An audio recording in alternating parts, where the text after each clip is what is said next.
보셨습니까? 네. 어제부터 성경에 나타난 예수님의 기적에 대한 이야기를 함께 나누고 있습니다.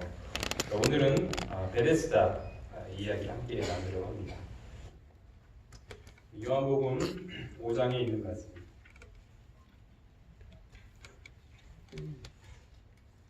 요한복음 5장 2절부터 4절까지만 먼저 함께 읽어보도록 하겠습니다. 찾으신 분들 그리고 앞에 있는 화면을 통해서 읽어주시면 감사하겠습니다. 예루살렘에 시작.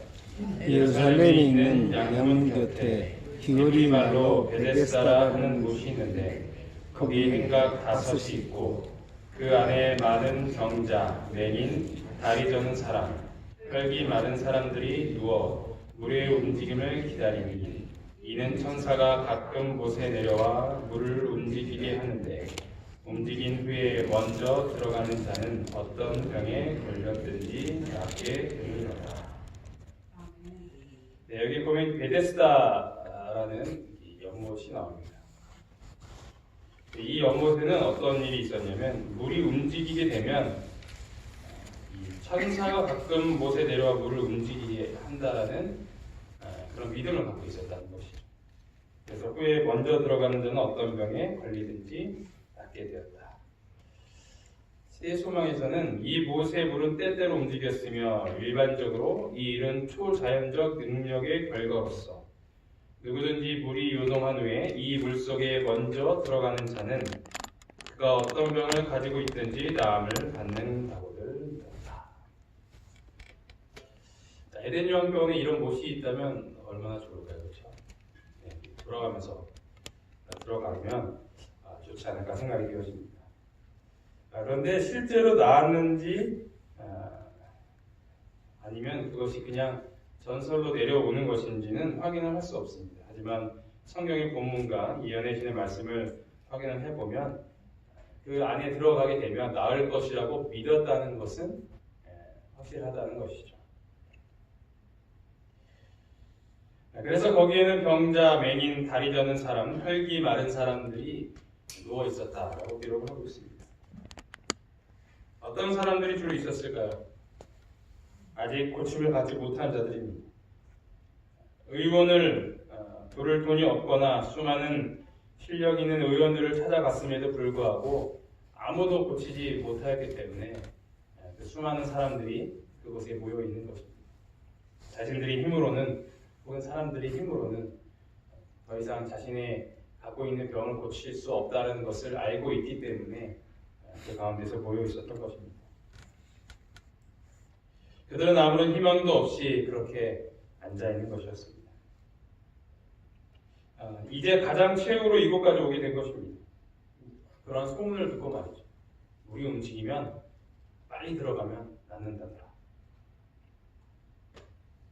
바로 저 연못에 물이 움직이기 시작할 때 들어가면 낫게 된다는 그 소문을 듣고 왔다는 것입니다. 우리도 이러한 소문에 많이 휘둘릴 때가 많이 있습니다. 이렇게 하면 낫는다더라.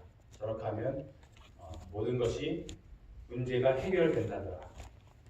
그래서 사람들은 모이고 또 입소문을 타서 그리로 올리게 되는 것입니다. 그런데 누구나 그 못에 들어가면 치료를 받을 수 있었습니다. 누구나 다 들어가면 치료를 받았습니다. 그렇지 않았습니다. 어떤 사람이 치료를 받을 수 있었나요? 제일 먼저 들어가는 가장 먼저 들어가는 사람이 치료를 받을 수 있었습니다. 늦게 들어가면 낫지 못하는 것이었습니다.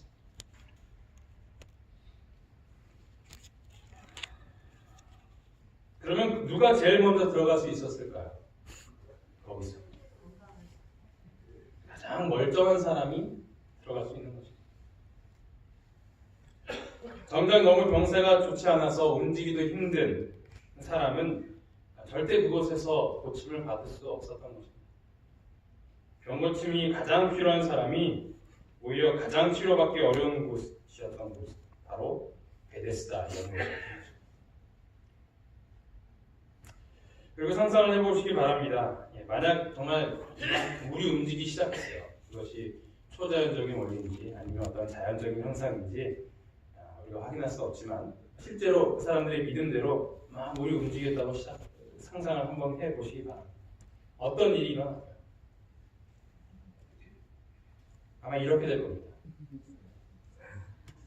서로 들어가겠다고 얽히고 설키는 난장판의 모습이 바로 이 베데스다 연못의 모습입니다.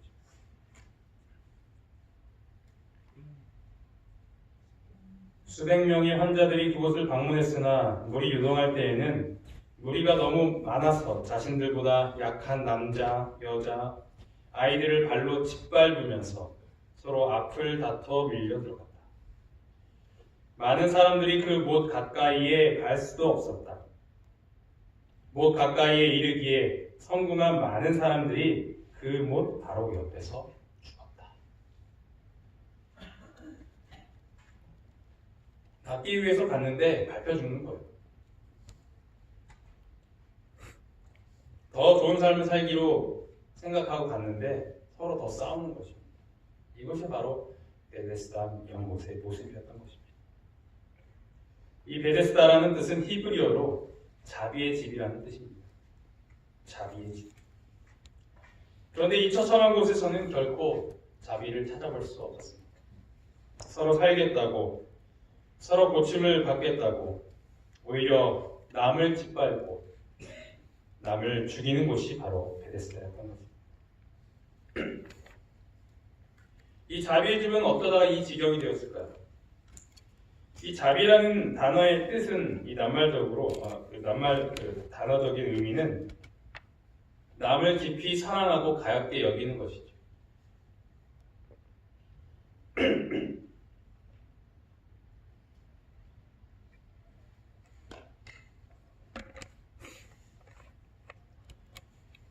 사랑하는 마음과 가엽게 여기는 마음이 없어지는 곳이 바로 베데스다였습니다.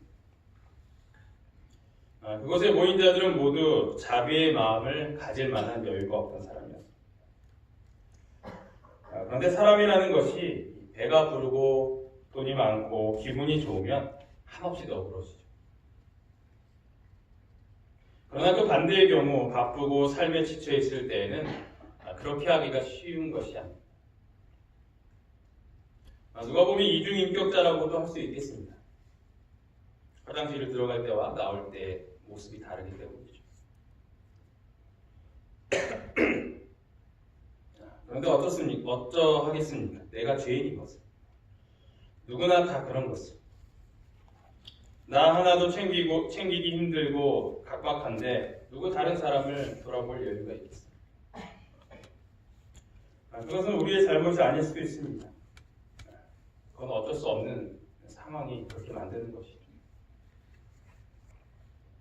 바로 우리가 잘 알고 있는 것처럼 우리 안에 있는 죄가 잘못인 것입니다.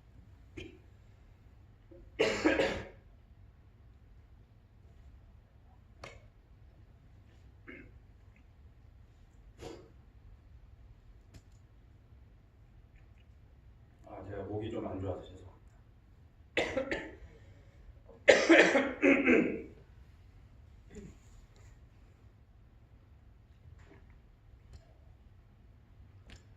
이러한 모습은 바로 이 강한 자만이 살아남는다는 세상적 논리의 삶의 방식인 것입니다. 서로 짓밟아야 내가 살아남을 수 있고 내가 최고가 될 수 있다는 그런 세상적인 삶의 모습. 그것이 바로 이 베데스다의 그 세상이 축소판인 것입니다. 그러나 우리 예수님은 참으로 다른 사람을 위하여서 사신 분이셨습니다. 그분은 십자가 고난을 당하면서도 여전히 다른 이들을 돌아보셨습니다. 또 백성과 및 그를 위하여 가슴을 치며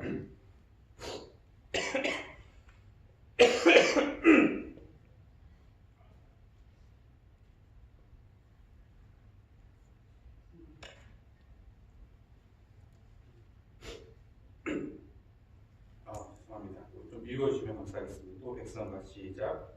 그 백성과 및 그를 위하여 가슴을 치며 슬피 우는 여자의 큰 무리가 따라오는지라. 예수께서 돌이켜 그들을 향하여 이르시되 예루살렘의 딸들아 나를 위하여 울지 말고 너희와 너희 자녀를 위하여 울어라. 그 옆에 있던 그 여인들을 향하여서 그들을 위해서 걱정하는 모습의 예수님이었습니다. 다음 내용과 함께 읽어주시겠습니다. 시작. 예, 예수께서 이르시되 아버지 저들을 사하여 주옵소서 자기들이 하는 것을 알지 못함이니이다 하시더라. 그들이 그의 옷을 나누어 제비 뽑을세. 네, 그 예수님의 옷을 나눠서 제비 뽑았던 그 사람들을 향하여서 하나님께 그들의 죄를 사하여 달라고 하셨던 예수님의 모습이었습니다. 이에 예수께서 시작.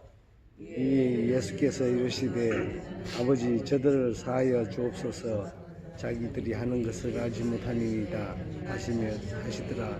그들이 그의 옷을 나누어 제비 뽑을세. 이르시되 예수여. 노란색 글씨는 읽으셨군요. 네, 감사합니다. 그 고통 가운데 예수님이 계셨지만 이 옆에 있던 두 강도들의 구원을 약속하신 예수님의 모습을 확인할 수 있습니다. 요한복음 19장 26절, 17절 말씀도 마찬가지로 그를 사랑하였던 어머니를 향하여서 어머니에게 오소서 아들이니이다 하시고 또 그 옆에 있던 제자 요한에게 보라 내 어머니라라고 이야기를 하면서 이 어머니를 끝까지 챙기던 예수님의 모습을 확인할 수 있습니다. 우리는 죄인이기에 내가 먼저이고 남은 다음으로 오게 되는 것입니다. 그러나 예수님께서 우리의 구원을 이루셨기 때문에 우리는 죄에서 해방이 되었기 때문에 따라서 우리는 예수님의 삶을 사는 자로 그 길을 정하였기 때문에 자비의 삶을 살아갈 수 있게 되는 것입니다. 히브리서 10장 24절의 말씀을 보면 서로 돌아보아 사랑과 선행을 격려하라 라고 기록을 하고 있습니다. 빌립보서 2장 4절에도 각각 자기 일을 돌아볼 뿐더러 또한 각각 다른 사람들의 일을 돌아보아 나의 기쁨을 충만케 하라. 이것이 바로 예수님의 가르침인 것입니다. 에덴 요양병원은 베데스다가 되어야 합니다. 하나님께서 세우신 이 병원은 말 그대로 자비가 넘치는 집이 되어야 하는 것입니다. 아멘. 그러기 위해서는 우리가 예수님과 같은 마음으로 살아야 합니다. 나도 힘들고 어렵지만 그럴수록 나보다 더 좋지 못한 상황에 있는 자들을 챙기고 돌볼 수 있는 그런 자비의 집이 되어야 한다는 것입니다.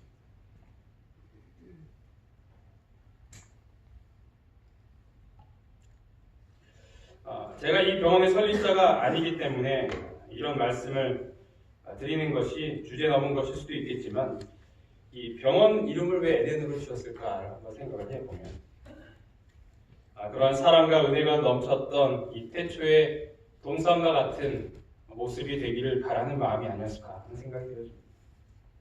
우리 한 사람 한 사람이 이 죄가 들어오기 전에 그 아담과 하와와 같은 마음을 가진다면 그리고 그런 사랑과 자비가 넘치는 마음을 갖고 있는 한 사람 한 사람이 생기게 된다면 이것이 바로 에덴 동산이 되지 않을까라는 생각에 에덴 요양병원으로 이름을 지었을 거라고 생각이 되어집니다.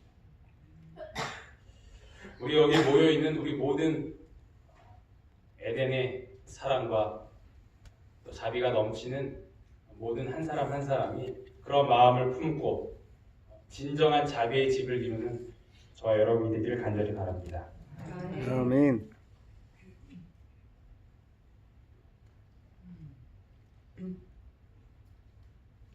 오절의 말씀입니다. 거기 38해 되는 병자가 있더라.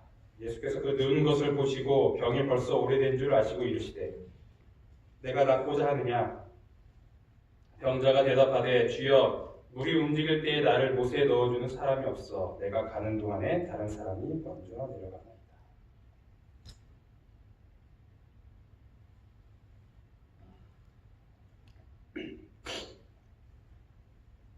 이 베데스다 연못에 오늘의 주인공이 나타났습니다. 그는 38년 동안 안전뱅이로 살았습니다. 누가 봐도 가장 치료가 필요했던 사람입니다. 그러나 물이 움직이려고 할 때 아무도 그에게 자비를 보여주지 않았습니다. 그는 정말로 그 연못에 들어가길 원하였지만 평생 동안 한 번도 들어가지 못했던 것입니다.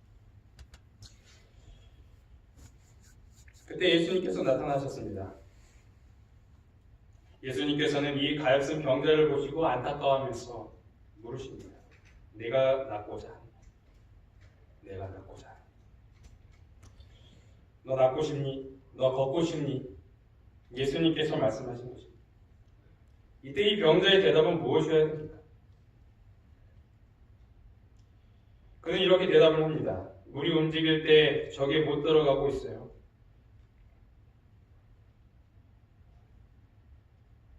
저 연못에 나를 넣어달라는 것이죠. 원래 대답은 무엇이어야 됩니까? 너 낫고 싶니? 라고 했을 때 네, 낫고 싶어요. 네, 걷고 싶어요. 라는 말이 되어야 되는 거죠. 그런데 그의 대답은 무엇이었습니까? 저 연못에 들어가고 싶어요. 였던 것입니다. 그는 왜 이런 대답을 했을까요? 그는 이 연못에 온 목적은 그가 이곳에 온 목적이 바로 낫기 위함이었습니다.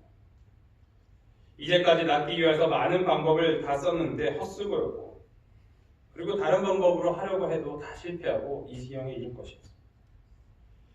그의 유일한 소망은 무엇이었어요?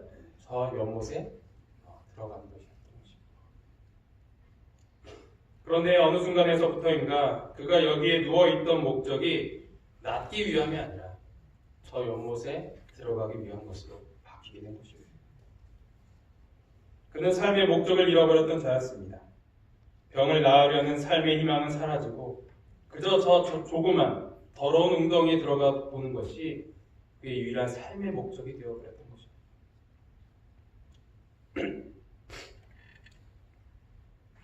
저희 아이는 꿈이 항상 자주 바뀝니다. 교회 건축하는 모습을 보고 자기는 건축자가 되고 싶다고 합니다. 맛있는 음식을 먹고는 자기는 요리사가 되고 싶다고 합니다. 병원에 가서는 의사 선생님이 되고 싶다고 이야기를 합니다. 이 집사람이 가장 좋아하던 꿈이었던 것 같습니다. 의사 선생님. 이때는 참으로 꿈도 많고 하고 싶은 일도 많은 때가 아닌가 생각이 들죠. 그러나 점점 커가면서 세상이 그렇게 호락호락하지만은 않다는 것을 발견하게 됩니다. 내가 갖고 있는 것과 그렇지 않은 것을 비교해보고 또 여러 가지 상황들에 부딪혀가면서 그 많은 꿈들을 하나씩 포기하기 시작합니다. 그리고는 현실에 맞는 옷을 입고 그렇게 앉아버리는 것이죠. 38년 동안. 우리가 하고 싶은 일이 무엇입니까?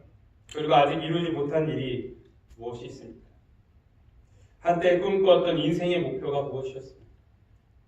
현실의 벽 앞에서 이대로 주저앉아 버리기에는 지금까지의 그 삶과 또 앞으로의 또 계속 그렇게 살 우리의 인생이 아깝다고 생각하지 않습니다. 우리의 삶의 목적을 다시 되찾기를 간절히 바랍니다. 아멘. 1차적으로는 그것은 개인적인 목표들 다 다를 것입니다. 그것이 가능하든 가능하지 않든 우리가 다시 한번 그 목표를 향해 나아갔으면 좋겠습니다. 삶의 목적을 잃어버린 이 안진뱅이에게 예수님께서는 그에게 정말 그에게 필요한 것이 무엇이었는지 예수님께서 말씀해 주십니다. 예수께서 이르시되 일어나 내 자리를 들고 걸어가라. 예수님께서 이 병자에게 말씀하시는 것입니다. 너가 여기에 앉아 있는 것은 그냥 저 연못에 들어가는 것이 아니다. 너는 낫기 위하여서 이곳에 있는 것이다. 그것을 너는 깨달아야 한다. 내가 너의 평생의 큰 소망 그리고 가장 필요한 것을 주겠으니 그것은 바로 일어나 걸어라. 우리의 삶의 목적을 다시 찾기 위해서는 누구를 만나야 하는 것입니까? 바로 예수님인 것입니다. 그것을 알려주시는 분이 바로 예수님이시고 우리의 삶의 방향을 다시 세워주시는 분이 바로 예수님인 것입니다. 한 사람이 사다리를 열심히 올라갑니다. 누구보다도 열심히 올라갔습니다. 가장 빨리 올라간 것입니다. 그 일을 위해 쉬지 않고 많은 것을 포기하며 그렇게 올라갔습니다. 그런데 올라와서 이렇게 말하는 것입니다. 여기가 아닌가요? 우리 모두는 삶의 사닥다리를 갖고 있습니다. 그래서 그 사다리를 열심히 오르는 것입니다. 최선을 다해서 사는 것도 중요하지만 그것보다 가장 중요한 것은 그 사다리의 방향을 어디로 두느냐라는 것입니다. 그제서야 후회하면 너무 늦습니다. 사다리를 다시 내려가야 하는 것입니다. 이것은 너무나도 고통스러운 후회인 것이죠. 우리는 그 사다리의 방향을 어느 방향으로 놓고 있습니까? 그 방향은 옳은 방향입니다. 그것을 다 올라갔을 때 후회 없는 그 목적지에 다다랐다고 자신할 수 있겠습니까? 잘 모르겠으면 예수님께 그 사다리를 놓아달라고 이야기를 하시기 바랍니다. 예수님은 우리가 어느 길로 가야 할지 너무나도 잘 알고 계시는 분이기 때문에 지금까지 잘못 살았다고 후회하는 분이 계십니까? 그런 우리에게 예수님께서는 이렇게 말씀하십니다. 내 자리를 들고 걸어가라. 그 자리는 너의 자리가 아니다. 빨리 들고 걸어가라. 너에게 가장 필요한 삶의 방향으로 일어나 걸어가라. 그 길을 내가 알려주겠다. 라고 오늘 말씀하시는 것입니다. 아멘. 오늘 이 시간 우리의 삶의 목적과 가장 필요한 것이 무엇인지 아시는 예수님께 그것을 구하는 우리 모두가 되기를 간절히 바랍니다. 아멘.